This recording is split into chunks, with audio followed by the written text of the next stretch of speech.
Viewers and subscribers, welcome to my channel Technical News Service. Hear what we have for you in today's news headlines. Klansman, fatally shot by police in St. Elizabeth. Firefighters shocked by arrest of colleague accused of abusing teenage girl. Gun found, several detained in Gregory Park operation. Also in the headlines, Indicum probing police killing of St. Andrew man. 62-year-old found with head bashed in. And senior firefighter accused of sex crime against girl offered bail.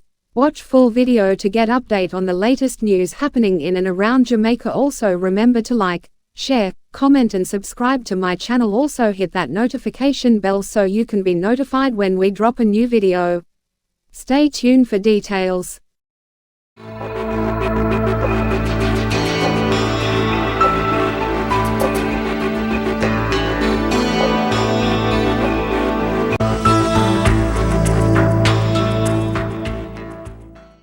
Now the news in details. Klansman, fatally shot by police in St. Elizabeth. A man who was once listed among Westmoreland's most wanted was fatally shot during an alleged confrontation in Malvern, St. Elizabeth on Wednesday night. He is Vivian Godfrey, 34, otherwise called Klansman. Reports suggest that a firearm was seized during the incident. It is reported that police were on an operation in Malvern when the alleged confrontation occurred. A senior police source said Godfrey was out on bail relating to a murder charge in Westmoreland.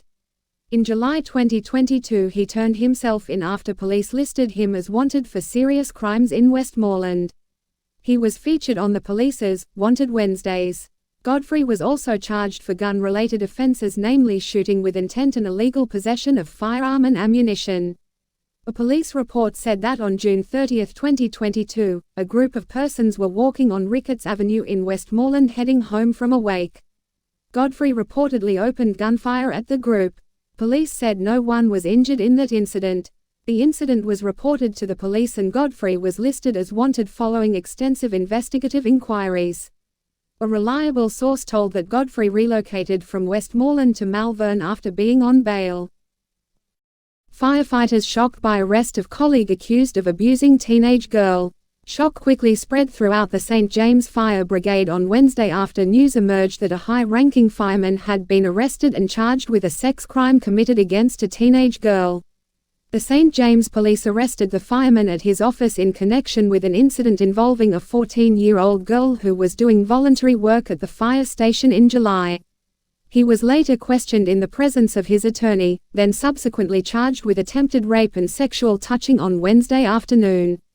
As the news made its way around the St. James fire station, one firefighter told that they were all left dismayed by the allegations. Members of the team are shocked at the news and are wondering how the alleged action could have happened.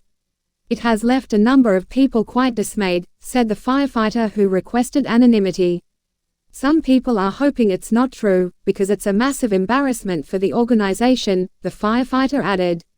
At the same time, another firefighter told The Observer that while his team is deeply embarrassed by these allegations, they are hoping that if the incident is proved to have taken place, the young girl receives the support that she needs. This is really sad and we just hope that the teenager's family rallies around her and helps her through this troubling time. Our thoughts are with her, and if the allegations are true, she deserves justice, said the firefighter. The allegations are that the fireman inappropriately touched the young girl on the third day of her voluntary service on July 20, 2023. The incident was reportedly brought to the attention of members of the Jamaica Constabulary Force (JCF) on the same day, and investigators from the Center for the Investigation of Sexual Offenses and Child Abuse began their investigations.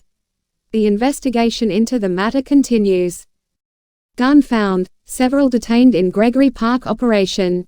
More than 40 members of a joint police-military team swooped down on the community of Gregory Park in Portmore, St. Catherine, on Wednesday, where they seized one illegal firearm and brought in a number of persons of interest for questioning. Senior Superintendent of Police SSP Stephanie Lindsay, who heads the Constabulary's Corporate Communications Unit (CCU), told that the illegal gun was found in a section of the community where an entire tenement yard was recently destroyed during a firebombing, allegedly carried out by men from another section of Gregory Park known as Gulf. 11 wooden houses were set on fire, badly burning an elderly woman who is still in hospital in serious condition and leaving more than 40 people homeless. With nowhere to go, they are left to the mercy of the elements. According to SSP Lindsay, the security forces will be in Gregory Park for some time. Operations will continue until we are satisfied that it is no longer necessary. On Walker's Avenue, a team found a gun and arrested 2 men. We carried out operations in search of wanted men and guns and some persons of interest in the firebombing. The 2 people will be charged for illegal possession of firearm. The police have others who they are interviewing to determine who they are, Lindsay told. Scorched rubble remained untouched and women, young children, and babies were seen sprawled out, trying to rest on tarpaulin that had been spread on the ground in the yard. Karona Gokul, whose mother was badly burnt during the firebombing, said the elderly woman's condition is worsening in hospital. What Gokul wants is to move out of Gregory Park as she believes the violence is just getting started and fears for her life and that of her children. Right now I would love to get a house and pay mortgage for it. I don't think if I want to live here anymore, she said. Gokul explained that she and the other people left homeless by the firebombing have not had a chance to get proper rest. We don't get any chance to sleep. We rest our heads for 5 minutes and then we jump up back. The good thing is that the Member of Parliament MP Alando Terralong said he would sort out the children for back to school and that the government will try their best to move fast, but life is risky for us right now. As you can see, a pure open space. We don't have a corner to hide if anything. We need more than urgent attention. Peter Bunting of the People's National Party came with a team and they said they would try to get us help fast. We showed them where we sleep outside. I can't even be ashamed of my conditions, because it is not my fault, she said. One woman, who was lying down on the ground with an uncomfortable and fidgety baby held close to her chest, told that never in her wildest dreams did she ever foresee that she would be living in this state. This is not something that we are used to, so it is very hard for us, she said. Earlier this week Prime Minister Andrew Holness, along with Commissioner of Police Major General Anthony Anderson and MP Terralong toured the area that was impacted by the firebombing. Holness said that the houses that were destroyed would be rebuilt under the government's social housing program. Indicum probing police killing of St Andrew man. The Independent Commission of Investigations Indicum has commenced a probe into a police fatal shooting along Nightsdale Drive, St Andrew sometime before 3 p.m. today. It is understood that the deceased man, known as a Rainwright or Thug Fashion, operated a business. A source close to the probe told that the man was reportedly on the police radar. The police have issued a public advisory asking motorists to use alternative routes. Investigations are ongoing. 62-year-old found with head bashed in. The police in Clarendon have launched a probe into the death of 62-year-old Derek Bandu, whose body was found in Lioneltown on Wednesday, with its head bashed in. The Lioneltown police says that about 6 a.m., Bandu's body was discovered at the rear of his premises by his neighbor. The police were summoned and on their arrival, Bandu's body was seen under a tree surrounded by blood with its head bashed in. We will have more details as it comes available. Senior firefighter accused of sex crime against girl offered bail. The high-ranking firefighter accused of a sex crime against a teenage girl was granted bail in the sum of $400,000 in the St. James Parish Court on Thursday. He was given bail with up to 2 sureties and was also ordered to surrender his travel documents and report to the police 2 times a week. He is scheduled to return to court on September 22, 2023 for a hearing date. St. James Police arrested the fireman at his office on Wednesday in connection with the incident involving a 14-year-old girl who was doing voluntary work at the fire station in July. He was later questioned in the presence of his attorney, then subsequently charged with attempted sexual touching. Woman killed in hit and run. A woman reportedly died as a result of injuries received from being hit by a vehicle whose driver kept going along the Buster Manty Highway in Clarendon Wednesday night. Then early Thursday morning, on the same stretch of road, a man was injured after being hit by a van.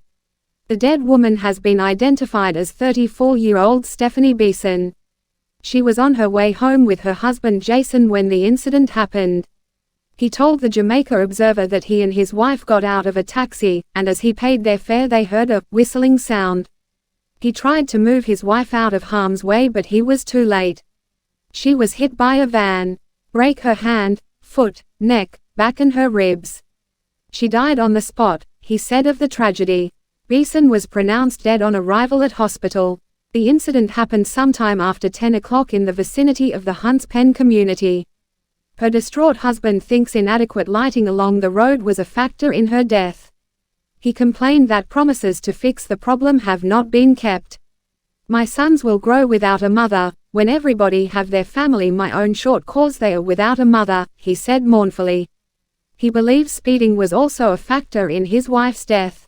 You coming down, cut your speed, you don't know what is what, said Jason, who also criticized motorists who show a lack of respect for pedestrians. Meanwhile, according to the police, a few hours after Beeson was mowed down, another crash occurred about 200 meters away. The police say in the second incident, which took place about 4 o'clock Thursday morning, a Toyota Voxy hit a man who is believed to be mentally ill. The driver of the Voxy lost control of the vehicle, hit the man and then ended up in a drain, the police said. The man was taken to hospital where he is still being treated. That's the news for today from the Technical News Service. Hope we were informative and keeping you up to date with the latest news from Jamaica. Please remember to subscribe and hit the like button. Thanks for watching and stay safe.